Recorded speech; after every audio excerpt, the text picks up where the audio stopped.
29 अप्रैल last date है उम्रा visa वालों को सऊदी से बाहर जाने का। आज 28 अप्रैल है और 29 अप्रैल को जितने भी लोग सऊदी के अंदर हैं उम्रा वीज़ा में, उन सारे लोगों को रात के 12 बजे से पहले पहले सऊदी से बाहर चले जाना है। आज के इस वीडियो में उम्रा वीज़ा के बारे में डिस्कस करूंगा। अगर आप ओवर स्टे करते हैं तो उसका क्या कंसिक्वेंसेस होगा, क्या डिफिकल्टीज होगा, उसके बारे में भी आपको बताऊंगा।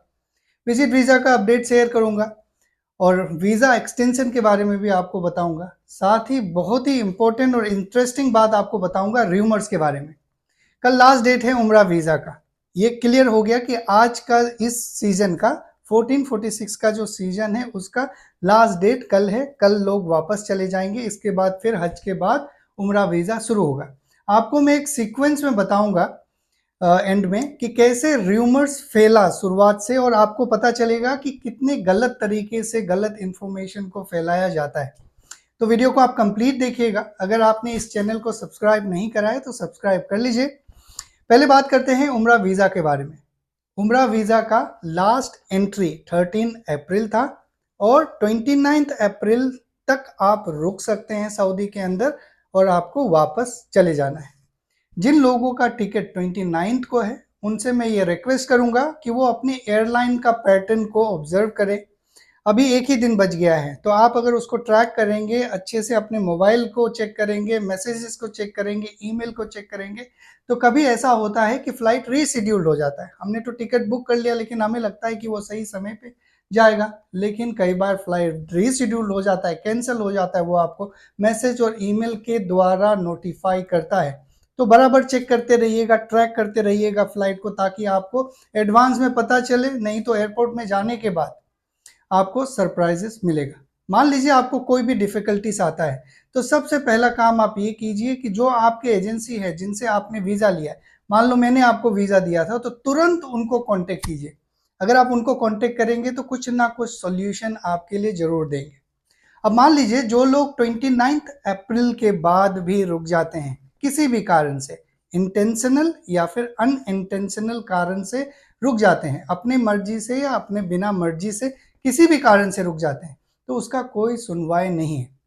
हाल ही में एक नोटिफिकेशन आया था, यही बोल लीजिए, कोई सर्कुलर नहीं लेकिन नोटिफिकेशन आया था न्यूज़ में कि अगर आप ओवर स्टे करते हैं तो 1 लाख मतलब 100,000 सऊदी रियाल तक का आपको पेनल्टी लग सकता है और 5 साल का जेल भी हो सकता है, ट्रैवल बैन भी हो सकता है। ये सारे चीज़ें आपके साथ हो सकता है। तो इस चीज़ का खास करके ध्यान रखिएगा। एक दिन एक्स्ट्रा रुकने के चक्कर में ऐसा नहीं कि आपको ट्रैवल बैन हो जाए और 1 लाख रियाल 100,000 सऊदी रियाल, जो कि लगभग लगभग साढ़े 23 लाख या फिर साढ़े 22-23 लाख रुपए होते हैं, उतना पेनल्टी देना पड़ सकता है। तो ऑल द बेस्ट जिन लोगों ने ये सीजन अच्छे से कंप्लीट करा, अपना जो उम्रा करने के नियत से आए थे उसे कंप्लीट करा आपने। अगर मैंने आपको वीज़ा दिया था तो आप मुझे ज़रूर अपडेट कर दीजिएगा अगर आप 29 को ट्रैवल कर रहे हैं। ऐसे मेरे जितने भी एप्लीकेंट हैं उनको मैंने सबको ट्रैक करके एक व्यवस्थित बता दिया है ये सारी बातें। लेकिन जो लोगों ने मुझसे वीज़ा नहीं लिया वो भी इस चीज़ को ध्यान में रखिएगा। जैसे ही आप 29 को एग्जिट होते हैं अपने एजेंसी वालों को जरूर अपडेट कर दीजिएगा, क्योंकि कई बार क्या होता है कि सिस्टम अपडेट नहीं होता है। सिस्टम में अपडेट नहीं होने के कारण आपको आपके लिए ही प्रॉब्लम हो सकता है, तो इसलिए अपडेट कर दीजिएगा। दूसरा आप लोगों को बताता हूं विजिट वीज़ा के अपडेट्स। विजिट वीज़ा अभी बंद है, किसी का भी इशू नहीं हो रहा है। आपसे यही रिक्वेस्ट किया जाता है कि इनविटेशन अभी अप्लाई ना करें। इनविटेशन अगर आप अप्लाई करेंगे अभी तो वो एक ब्लैंक इनविटेशन जनरेट होता है। जब ब्लैंक इनविटेशन जनरेट होता है तो ना तो उसमें वैलिडिटी लिखा हुआ होता है, ना तो स्टे पीरियड लिखा रहता है, तो उसका कोई मतलब नहीं रहेगा बाद में। जब हज के बाद सब कुछ नॉर्मल हो जाता है तो फ्रेश एक नया आप इनविटेशन अप्लाई कीजिए और फिर उस पर अपना वीज़ा फॉर्मेलिटीज कंप्लीट कीजिए। वीज़ा एक्सटेंशन दोनों कैटेगरी का, मल्टीपल और सिंगल एंट्री वीज़ा का वीज़ा एक्सटेंशन हो रहा है। जो मल्टीपल एंट्री है उनके लिए तो 90 दिन हो रहा है, जो सिंगल एंट्री है उनको किसी को 30 दिन मिल रहा है, किसी को 22 दिन, किसी को 40 दिन, इस तरह से डेज मिल रहे हैं। तो इसका कोई निर्धारित ड्यूरेशन नहीं है, प्री डिफाइंड ड्यूरेशन नहीं है कि कितना दिन मिल रहा है। तो ये था 3 अपडेट। अब मैं आपको इंटरेस्टिंग सा बात बताता हूँ र्यूमर्स के बारे में। अगर आपको शुरुआत का 2024 याद होगा, जब ये सीजन हिजरी कैलेंडर 1444 का जो सीजन है वो शुरू हुआ था, उस समय ये रूमर्स फैलाया गया था कि जिस दिन से आपका वीजा इशू होगा उस दिन से आपको 30 दिन ही रुकने को मिलेगा। वो आप लोगों को पता है कि कितना गलत साबित हुआ। वो लोग कौन थे जो ये रूमर्स फैला रहे थे, पता नहीं उनका एजेंडा क्या था, ये पता नहीं, लेकिन ये चीज ब्लैक एंड व्हाइट है। ओके, कि भाई उनको 90 दिन रहने को मिल रहा था और जिस दिन से वीजा इशू हुआ उस दिन से 90 दिन का वैलिडिटी हो रहा था, और जिस दिन से वो वैलिडिटी के अंदर सऊदी के अंदर आ गए उस दिन से उनको 90 दिन रुकने को मिल रहा था। फिर आगे चल के ये भी सर्कुलेशन हुआ कि भाई जो उम्रा वीजा है उस पे लोग मई तक रुक सकते हैं। कई लोग तो ये बोल रहे थे फरवरी तक रुक सकते हैं, कई लोग ये बोल रहे थे कि मई तक रुक सकते हैं। उनका अपना एक लॉजिक था कि पिछले साल हज इतने तारीख को हुआ था, उससे इतने दिन पहले तक लोग रुके थे, उससे पहले साल इतने दिन इतने तारीख को हज हुआ था, उसके बाद इतने दिन पहले लगा था।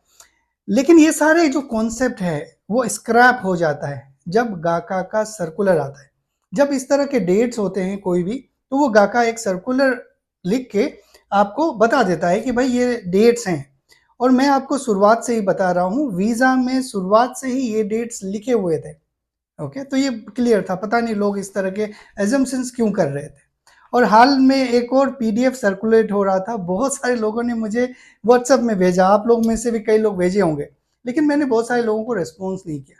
उसमें ये लिखा हुआ था कि भाई जो बिजनेस वीज़ा है, टूरिस्ट वीज़ा है, विजिट वीज़ा है, उन सारे लोगों को 13 अप्रैल से पहले पहले वापस चले जाना है। ओके, उसका कोई सोर्स ही नहीं मिला मुझे, इसलिए मैंने आपको बताया नहीं, क्योंकि मुझे ये पक्का पता था कि उम्रा वीज़ा वालों के लिए तो एक सर्कुलर पब्लिश कर ही दिया है गवर्नमेंट ने। अगर इस तरह के कोई चेंजेस होते तो जाहिर सा बात है, गाका जो कि सिविल एविएशन अथॉरिटी है वो सर्कुलर पब्लिश करता है तो वो बता देता, तो वो भी देखिए फॉल्स हो गया।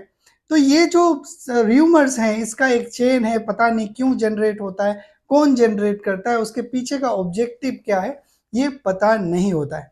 तो आने वाले सीजन में भी इसी तरह के र्यूमर्स आपको देखने को मिलेंगे। मैं यही कोशिश करूंगा कि जो भी इस तरह के र्यूमर्स हो उनको वेरीफाई करूं, वैलिडेट करूं, इसके बाद आप लोगों को बताऊं। डिस्क्रिप्शन में मेरा मोबाइल नंबर होगा, व्हाट्सएप का लिंक होगा, वो आप सेव करके रख लीजिएगा। जून फर्स्ट वीक या सेकेंड वीक से फिर से उम्रा वीज़ा शुरू होने वाला है, तो उस समय आपको सर्व किया जाएगा। आज के इस वीडियो में बस इतना ही। आप लोग अपना ख्याल रखिए। Thank you very much.